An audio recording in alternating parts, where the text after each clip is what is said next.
और बड़ी खबर यह है कि पाकिस्तान की मध्यस्थता पर अब ट्रंप के करीबी ने दिया है बयान, जहां पाकिस्तान की मध्यस्थता से दिक्कत। और ये लिंडसे ग्राहम का वो बयान है जहां साफ है कि किस तरीके से इजराइल से पाक की दुश्मनी पुरानी है और ईरानी जेट्स पाकिस्तानी एयरपोर्ट्स पर रखे गए हैं। तो लिंडसे ग्राहम का ये बड़ा बयान है, पाकिस्तान की मध्यस्थता से दिक्कत को लेकर ये बयान।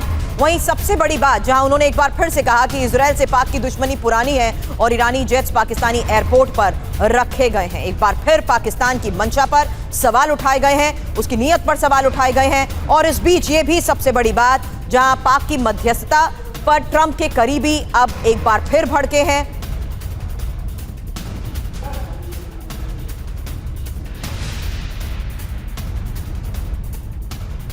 तो फिलहाल इस वक्त के हालात के बीच में ये एक और सबसे बड़ा बयान इसलिए क्योंकि एक बार फिर से ट्रंप के करीबी की तरफ से पाकिस्तान को लेकर सवाल उठाए जा रहे हैं और पाकिस्तान की मध्यस्थता पर ही इस वक्त ट्रंप के करीबी का ये बयान बड़ी खबर है, जहां पाकिस्तान की मध्यस्थता से दिक्कत। लिंडसे ग्राहम के इस बयान को लेकर है और जानकारी के साथ हमारे सहयोगी मनीष झा इस वक्त हमें ज्वाइन कर चुके हैं। मनीष, ये बार बार फैक्ट्स के तौर पर पाकिस्तान को लेकर सवाल उठाए जाते हैं, जिसमें महत्वपूर्ण बात यह कि कैसे ईरानी जेट्स पाकिस्तानी एयरपोर्ट पर रखे गए हैं। पिछले कुछ दिन पहले भी जब अगले फेज ऑफ ऑपरेशन को लेकर डोनाल्ड ट्रंप की हरी झंडी का इंतजार किया जा रहा था, तब भी इस तरीके के फैक्ट्स के साथ पाकिस्तान को लेकर सवाल उठाए गए थे।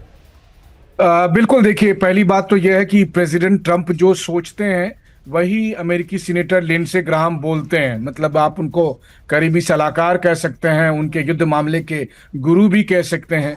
और वो लगातार पाकिस्तान की भूमिका पर सवाल उठाते जा रहे हैं। पहले ही उन्होंने बार बार ये कहा कि जिस तरीके से पाकिस्तान ने ईरान के प्लेन को अपने यहाँ रखा था, छुपा कर रखा था युद्ध के दरमियान, वो खुद ही बताता है कि पाकिस्तान किस तरह से अमेरिका को धोखा दे रहा है ईरान जंग के समय में। और जो दूसरी बात है कि ईरान जंग में मध्यस्थता के दावे के बीच में जब पाकिस्तानी जनरल मुनीर ईरान जा रहे थे या फिर बातचीत कर रहे थे, तो कई बार बड़े बड़े कंफ्यूजन भी सामने आए और डील होने से रह गई। तो आज की तारीख में अमेरिका में ट्रंप प्रशासन में इस बात पर गंभीरता से विचार किया जा रहा है कि पाकिस्तान की वजह से ही दरअसल ये डील नहीं हो पा रही है और वो सारा ठीकरा अब पाकिस्तान के माथे पर फोड़ा जा रहा है। बल्कि बात तो यहां तक हो रही है कि कतर को मीडिएटर बनाया जाए और पाकिस्तान को दूध में से मक्खी की तरह निकालकर फेंका जाए।